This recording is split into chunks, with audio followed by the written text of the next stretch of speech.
Hello guys, how are you? I'm Hardeep Singh. Welcome back to your own YouTube channel, IELTS updates and recent exams. For more updates related to recent IELTS exam readiness topics, listening, reading, practice test, and speaking quick guesswork. Please guys participate in a listening and reading practice test to achieve your desired band score in your actual IELTS test. Please hit the like and subscribe button. Press the bell icon for the upcoming notifications. Don't forget like, subscribe and share my YouTube channel and my Facebook page, IELTS updates and recent exams. Now look at Part 1. You will hear a parent discussing his son's school report with his tutor. Listen and fill in the missing information in the report below. First, you have some time to look at questions 1 to 6.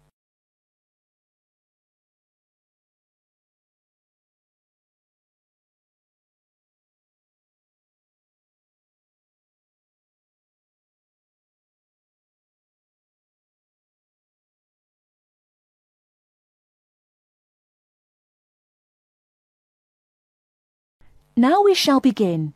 You should answer the questions as you listen, because you will not hear the recording a second time.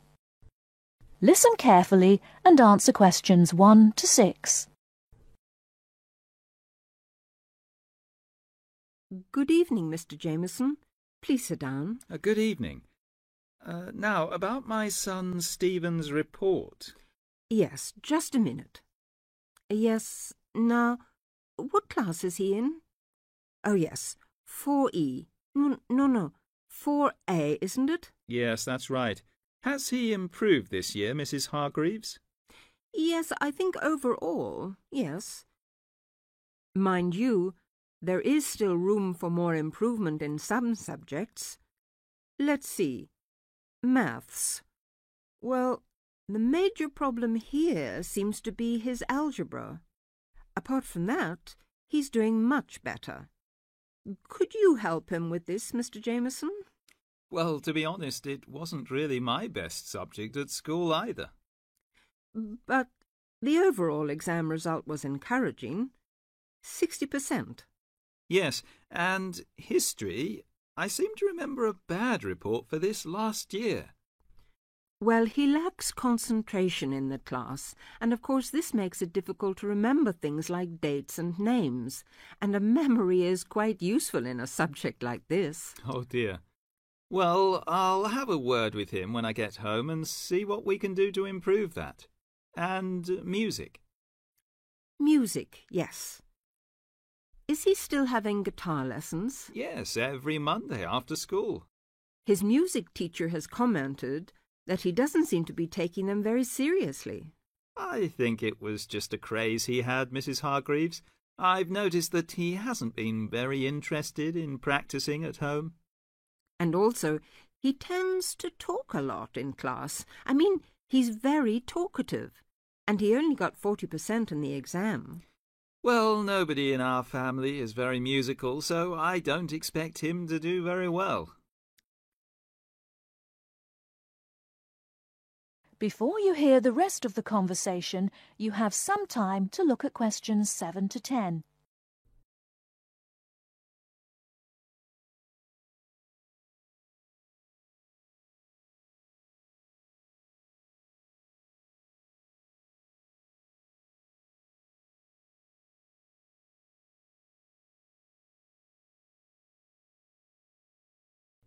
Now listen and answer questions 7 to 10. Looking at his geography result, though, there has been considerable improvement, 64%. Yes, I remember him working at home a lot for some sort of project or something on... now, where was it? India, I think. No, on China. Yes. And it was an excellent piece of work. I saw it myself and was very impressed. And his art classes have also been going better this year. Yes, he became very interested in pop art after the school and went to the local art gallery to see the pictures there. His bedroom wall is covered with posters from the shop. Yes, and 58% is not bad for his exam result, considering how low it was last year. And now French. It seems that he has really taken to speaking a foreign language. We hoped he would, because it's important to know another language these days, isn't it? Yes, quite. That's why we paid for him to go to France last Easter, so he could practice more. Well, it seems to have done the trick. 80% is a very good mark. Now, Mrs. Hargreaves, I'd just like to ask you one more thing about...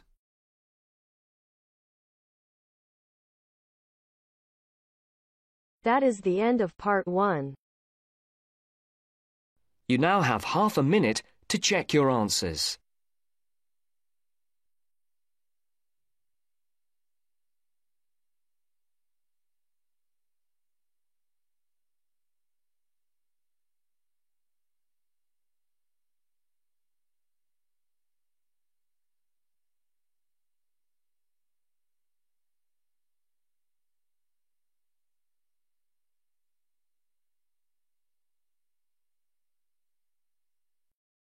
Now turns to part 2. You are going to hear a talk on cultural shock. First, you have some time to look at questions 11 to 16.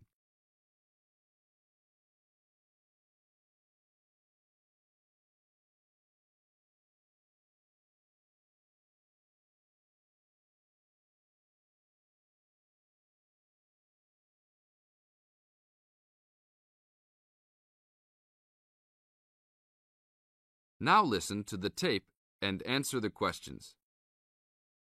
Hi, congratulations on finishing orientation for our study abroad programme. Before you all head off to your respective countries, however, I want to first share with you a little bit about dealing with culture shock. Recent studies in intercultural experience have shown that there are distinct phases of adjustment which virtually everyone who lives abroad goes through. You won't be the exception. The first phase of culture shock includes gaining an awareness of the host culture, preparing for the journey, and farewell activities. You're all experiencing this right now. The second phase begins when you arrive in your new country and ends when the excitement of the early experiences wear off. When you first get there, you will be overwhelmed. Initial impressions convey a sense of monumentality of the experience. You'll love it. During the third phase, you will start taking a more active role in your setting. This will produce frustration because there will be some difficulty in coping with even the most elementary aspects of everyday life. I remember not being able to find a toilet one day because I forgot the word for bathroom. Anyhow, your focus will shift during this phase to the differences between your new host culture and your home cultures. This can be troubling, but these sometimes insignificant difficulties can be blown into major catastrophes. That's why this stage is most often referred to as culture shock. Now look at questions 17 to 20.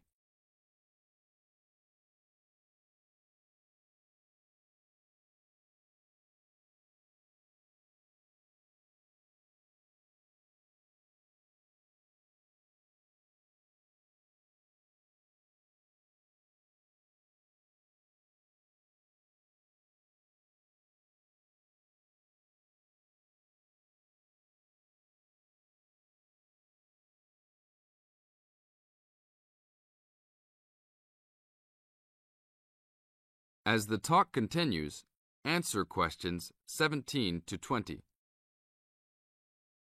But relax, when this stage is over, you will slip into the gradual adjustment stage. You may not even be aware that this is happening. You will just begin to orient yourself and to interpret subtle cultural clues. The culture will become familiar to you, and you'll start to feel at home. The next phase will be your discovery that you have the ability to function in two cultures with full confidence, and you may even feel completely integrated into your new host culture. In this phase, you will also start to have a sense of shared fate concerning events abroad. The last stage is the re-entry phase when you return home. This can be for some the most painful phase of all. You will be excited about sharing your experiences, but you will realise that you have changed and won't be able to explain how or why. One set of values has already been instilled in you. Another you will have acquired in your host country. Both may seem equally valid. It is important that you realise that all of these phases are a natural part of adapting to a new culture. Expect peaks and valleys during your stay, and feel free to discuss your feelings with the resident director. These culture shock phases tend to occur even with relatively short stays abroad.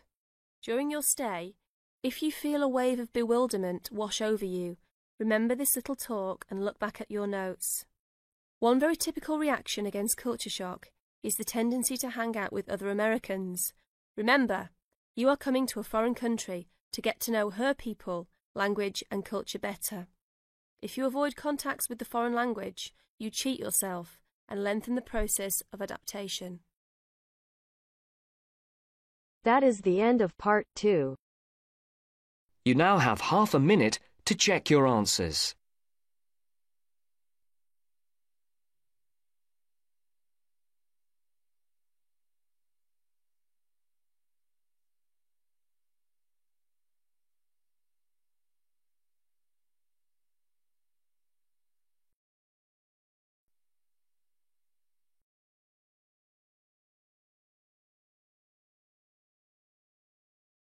Now turns to part 3. You will hear a discussion between students Maria and Jack. In the first part of the discussion, they're talking about their opinions about some of the things in their universities. First, you have some time to look at questions 21 to 26.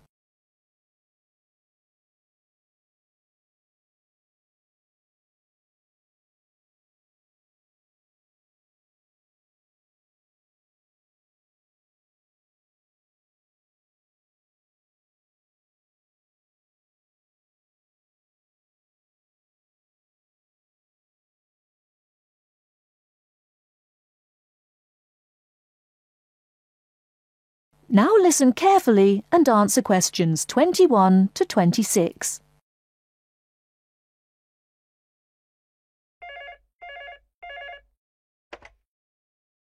Two four one 4331. Good afternoon. May I speak to Jack Robert, please?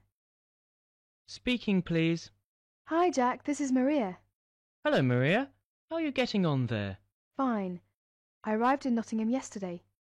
I've just settled down, and I live on the campus of Nottingham University. Oh, that's good. Do you like the campus? Yes, it's beautiful. What do you think of yours? Edinburgh University? It's marvellous. It's on a hill and very close to the sea. I like it very much. It sounds beautiful. Jack, what's the weather like there? Oh, it's fine and sunny. It's said that the weather here is very nice in summer, but awful in winter. What's the weather like in Nottingham? Well, it's a bit depressing. It's been raining since yesterday. I can't go out, so I have to stay in my room. What about your room? Is it a nice one? Yes, it's small and elegant. How about yours? Mine is an ordinary one. It's a twin study room. I share it with one of my classmates. He's intelligent and very friendly. We're getting on quite well. How's your roommate? She's very nice, but a little bit quiet. She likes reading and seldom speaks. By the way, do you like the Scottish food there? Oh, I like it. It's very delicious. Oh, really? I don't like the food here. It's disgusting. It has no taste. I have to cook for myself in my room. Well, Maria, as the saying goes, when in Rome, do as the Romans do. Come on, don't be too choosy. Oh, someone's at the door. I have to answer it, Maria. I'll call you this evening. Bye. Bye. Ellen, a student union officer, is conducting a survey about the university facilities. She is asking 2 students about their opinions. Before you hear the rest of the talk, you have some time to look at questions 27 to 30.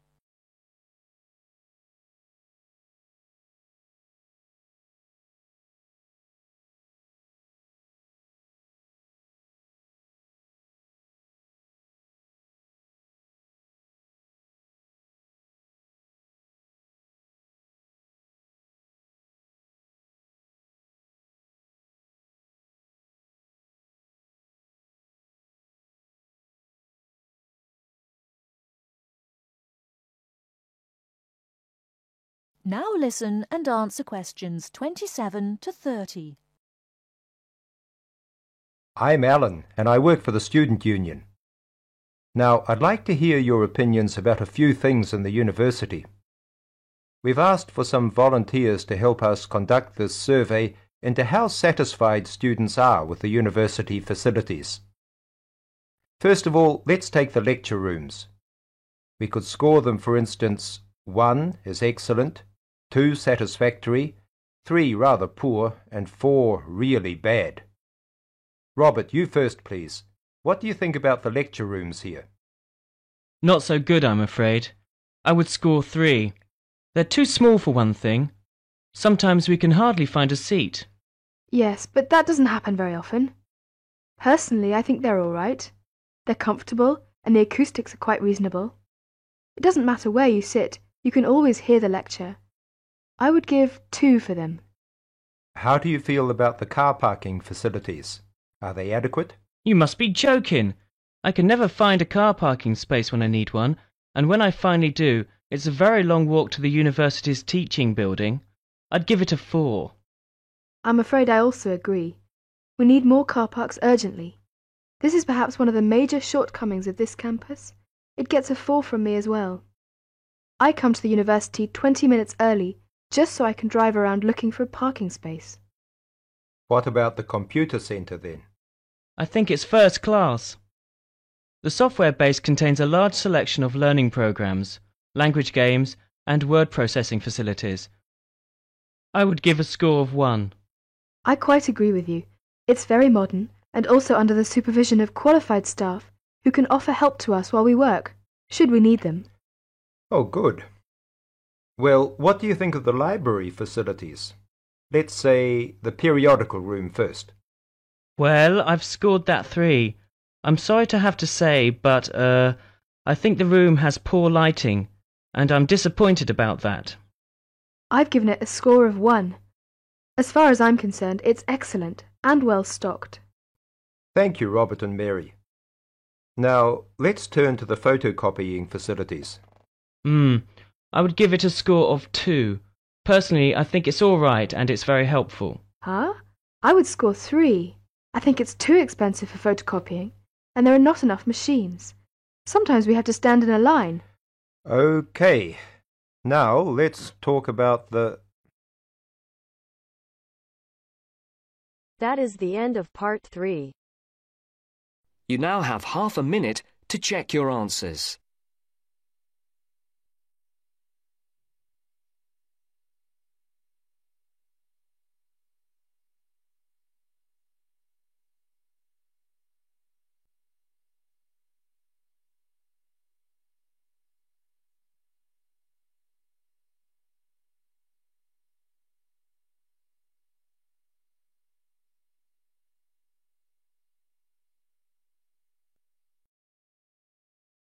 Now turns to part 4.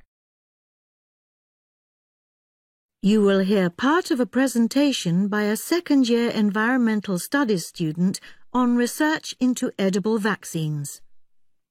First, you have some time to look at questions 31 to 40.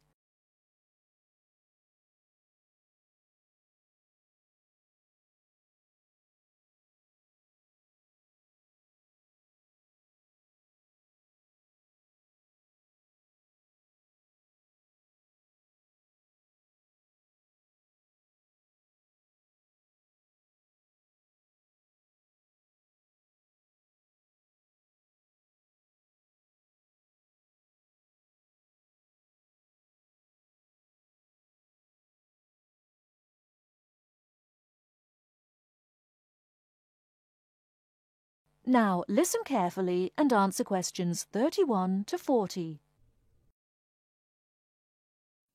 I've chosen to give my seminar presentation on a very interesting piece of appropriate technology designed to prevent sheep and goats from contracting a particularly virulent disease called goat's plague, which is a big problem across large parts of Africa, the Middle East, and South Asia.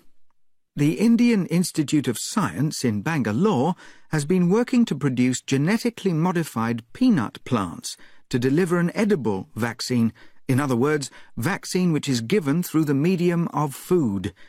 In this case, it is given through genetically modified peanut leaves, which are often used as animal fodder in India. Why is edible vaccine considered much better suited to the local conditions and needs than ordinary vaccines injected by needles? Well, firstly, injected versions are very expensive to produce, whereas edible ones are cheap, which must surely be one of the most important plus factors when choosing a mode of delivery. Secondly, a big drawback with injected vaccines is that they easily perish when they are not kept cool. By contrast, there are far fewer problems with storing edible vaccines. They can last a long time outside a fridge.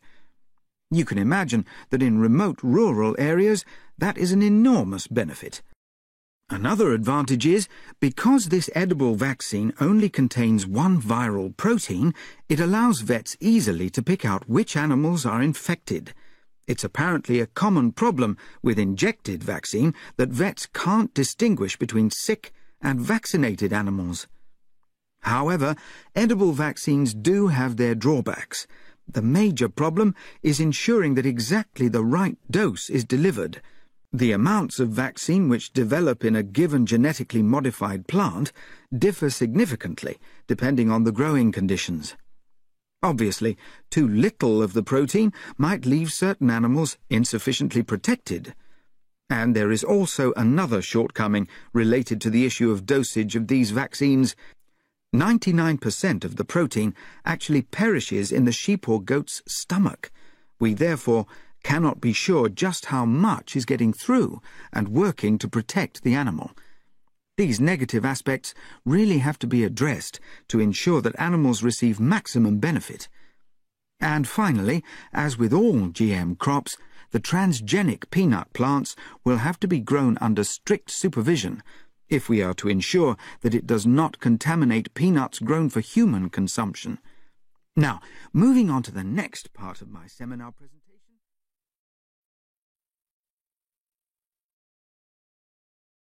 That is the end of part 4. You now have half a minute to check your answers. So guys, don't forget like, subscribe and share my YouTube channel and my Facebook page, IELTS updates and recent exams. For more updates related to recent IELTS exam rated as topics, listening, reading, practice test and speaking QCAT guesswork. Please guys, participate in every day listening and reading practice test to achieve your desired band score in your IELTS exam. For more IELTS material, visit my official website www.ieltsupdatesandrecentexams.com. The link is given below in the description. So guys, if you want to need PDF files of IELTS material, then please join my Telegram channel. Please write your score below the comment section. Thanks for listening. God bless you all guys. Stay tuned. Stay safe.